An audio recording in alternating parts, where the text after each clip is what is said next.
What's going on, YouTube, and welcome back to Goal Line Hockey.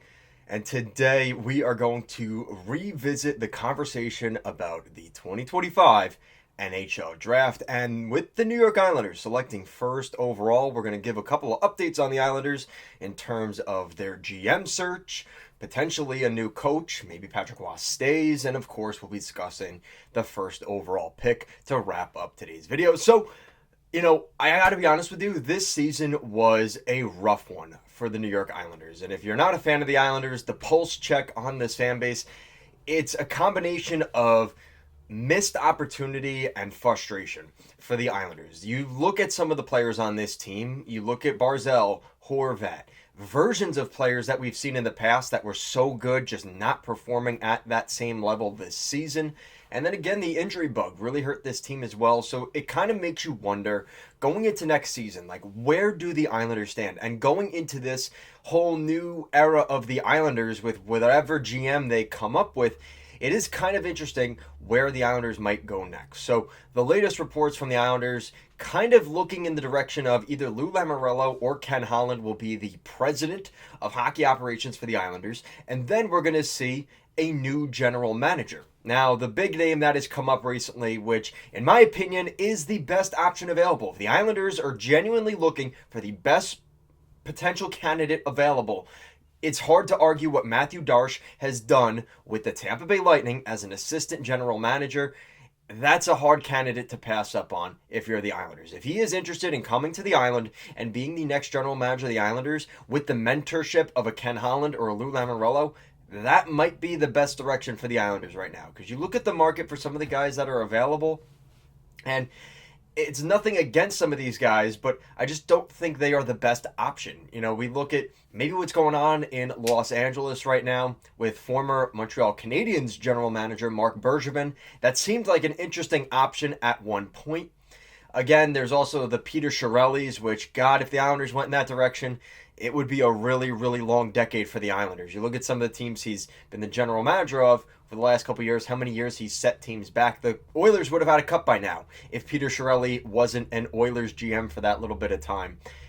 Who knows what world we'd live in for the Oilers at this point. But I think for the Islanders, Matthew Darche is the most attractive option available right now. Now, with that said, it's going to be on his terms as well. Does he want to leave Tampa Bay to go to a team like the Islanders? And I think, the obviously getting the first overall pick definitely helps the Islanders in terms of a general manager finding this as an attractive option.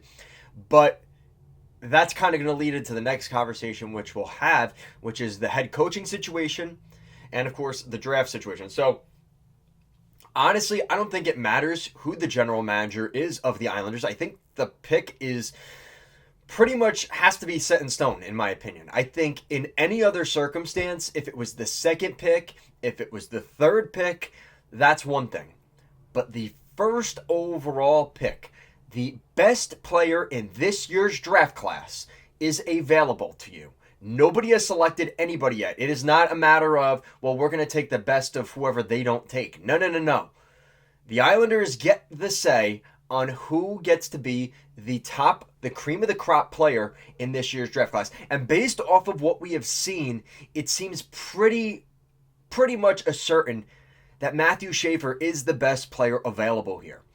And I think that when you look at a player like Schaefer, there's been a lot of weird comparisons thrown around. I think in terms of an Islanders perspective, looking back at that 2009 NHL draft, the Islanders were in an interesting time at that point where they needed a guy that was NHL ready. They couldn't have a guy that was going to take maybe 2-3 years to develop at that first pick. They needed someone to be the face of the franchise and come in immediately. And that's why John Tavares was pretty much that fit. He might not have been the player with the most potential, but he was the player that, in all honesty, was the guy people saw as ready right now.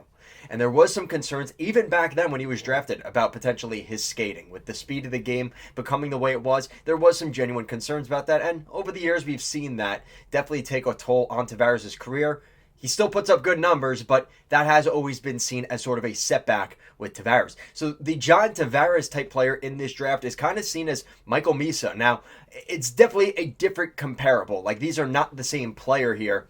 And this is just to trying to compare it back to that 2009 draft. Michael Misa would be the John Tavares. James Higgins, maybe more seen as like a Matt Duchene, right? Like probably the second or third best player off the board. Now, again, there's a lot of debate about that because there's a couple really good players that make the mark in that top five that they could be that type of Matt Duchene player in this draft, which obviously you know where this conversation's going because the top defenseman that was available ended up going to the Tampa Bay Lightning, not at the first pick, not the second pick. I think he ended up being the third overall pick, and that was Victor Hedman.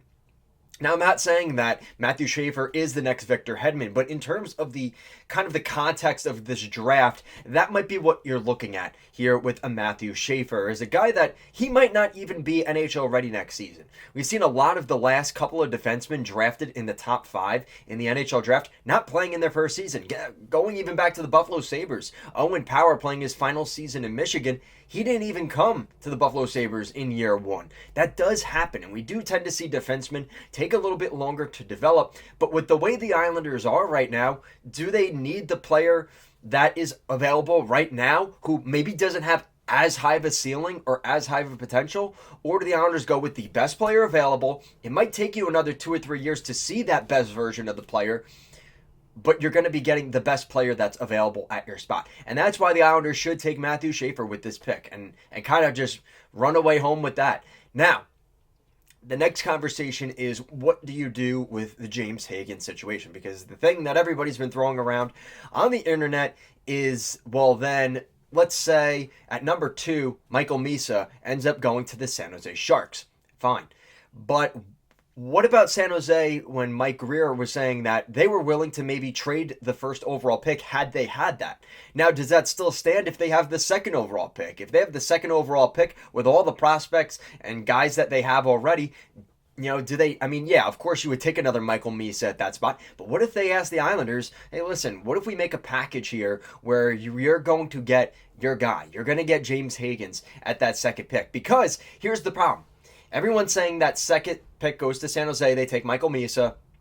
Islanders draft Matthew Schaefer at number 1. And then number 3, Chicago's pick. Now, what happens with Chicago? So, I don't think it's a dunk in the bucket that number 2 ends up being Michael Misa or James Higgins. But if I'm San Jose, if everyone just assumes that at the number 2 pick it's going to be Misa or Schaefer, which probably should be, but if Mike Grier is doing his job correctly, I don't think the Islanders should assume that they're going to take that. And then at the number 3 pick, let's say they're trying to trade for Chicago's pick to get James Higgins. Well, what if San Jose comes back and says to the Islanders, listen, we're taking James Higgins. So if you want James Higgins so bad, either really reconsider that first overall pick, or what are you going to give us for the second pick? So that's the part that not a lot of people are thinking about here. Now, if that's the case, the Islanders general manager has to call the Sharks on that bluff and maybe be willing to accept the consequences of that. If I'm the Islanders GM, I say, all right, take James Higgins then,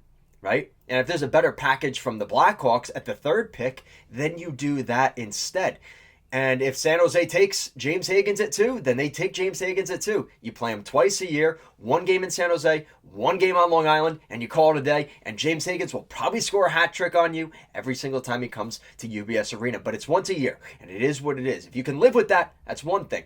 But then again, well, now if they take Misa or Schaefer and the Islanders take the other, well, now you have James Higgins at number 3 with the Blackhawks pick. And the problem is, with the Blackhawks, what are the Blackhawks going to want in return? Now, that's the other part of the conversation here, because if the Islanders, there's a couple different directions the Islanders can go. If the Islanders really like Misa and Higgins, they could do that. Misa at 1, then we see Schaefer at 2, and then Higgins at 3 to the Islanders.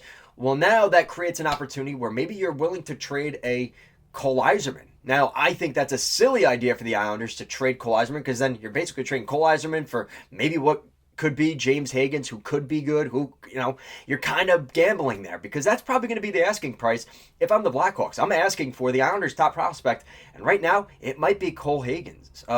What's his name? I completely forgot his name. Cole Eiserman. So it's going to be an interesting thing what happens here going into the draft. There's going to be a lot of teams looking back and forth, kind of catching each other's bluff, maybe playing a little bit of game of poker with each other just to see where everybody's at. But if I'm the Islanders, without a doubt, no matter what happens with that second or third overall pick, whether you trade Dobson and one of your, Odelius, one of your young defenseman prospects, a couple of first round picks. No matter what happens with that, I think at number one, you take the best player available. And everybody in the North American skaters and all across the United States, across Canada, North America, and the entire world, everybody is projecting Matthew Schaefer to go first overall. And as good as the Islanders' defense is, it is starting to get to that point where maybe in another 3 or 4 years, we're talking about the Islanders have an old defense. Ryan Pulock, Adam Pelech have a lot of injury issues. Alexander Romanov, we don't know the necessary future for him. What's going to happen with Noah Dobson? His career has kind of taken a tailspin. The Islanders maybe try to move on from him. And then you have a situation where the Islanders need a good defenseman. And good defensemen are not something that is easy to come across. Not to say that good scoring players are around all over the place either, but the Islanders do already have that kind of player with guys like Matt Barzal, Bo Horvat, and Cole Eiserman, who's coming up, hopefully within the next 2 years, to the Islanders. So when you kind of look at it in that sense, it kind of seems easy for the Islanders. The idea of having Cole Eiserman up front, boom, that's your next big prospect forward. And then on the back end, you're starting to replenish that back end, which is desperately going to need it soon. That's where you that's where you take the best player available. You take Matthew Schaefer. And like I said, if the Islanders had the second pick or the third pick, you could make a strong argument that the Islanders, if maybe they're saying Higgins goes 5, 6, 7, or 8, well, if the Islanders have the second overall pick, maybe you end up taking Higgins at that second pick. But because the Islanders have the first overall pick, there's a different magnitude to that. The first overall pick, you don't mess around with that. And even in the, that's the thing. Like, unless these guys are bona fide 1-2 players, which it sounds like Misa and Schaefer are, a lot of people have Misa down to 3, 4, 5 in the draft. So it's not even a slam dunk that he goes at number 2. And we've seen recently over the years some weird teams taking weird picks, like the Anaheim Ducks last year taking an interesting choice in the top 5. It does happen. So it's not crazy to say, but the first overall pick, I'm the New York Islanders. I'm walking up to the podium. I already know who I'm selecting. Everybody in the world should know who I'm selecting. And it's not James Higgins. It is Matthew Schaefer.